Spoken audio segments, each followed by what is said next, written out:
কাল ডিনারে বানিয়ে নিয়েছিলাম মালাই চিকেন। ওহ, কী যে টেস্টি খেতে হয়! তাই ভাবলাম রেসিপিটা একবার তোমাদের সাথে শেয়ার করে নিই। এই রেসিপিটা পরোটা, রুটি, রাইস যে কোনো কিছুর সাথে না খুব ভালো খাওয়া যায়। তো চিকেনটাকে প্রথমে গোলমরিচ, নুন আর একটু লেবুর রস দিয়ে ম্যারিনেট করে রেখে দেবো।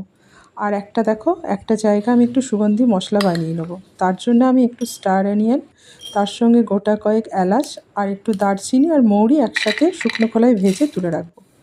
আর একটা মশলা বানিয়ে নেবো যেটা পোস্ত আর চারমগজ আর কয়েকটা কাজু দিয়ে। আরও একটা মশলা আমাদেরকে বানাতে হবে, সেটা পেঁয়াজ, কাঁচা লঙ্কা, তার সঙ্গে টমেটো আর আদা রসুন।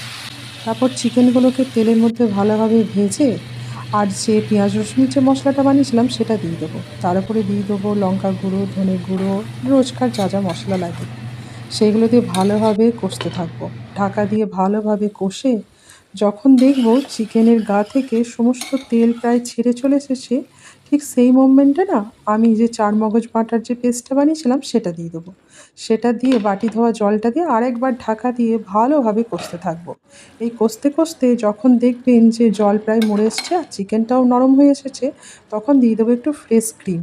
আর তার উপর থেকে দিয়ে দেবো যে সুগন্ধি মশলাটা বানিয়েছিলাম। আর তার উপর দিয়ে দেবো একটুখানি কাসুরি মেথি। তাহলেই রান্নাটা আমাদের কমপ্লিট। ভিডিওটা কেমন লেগেছে অবশ্যই জানাবেন। ভালো লাগলে একটা লাইক কমেন্ট করে দেবেন।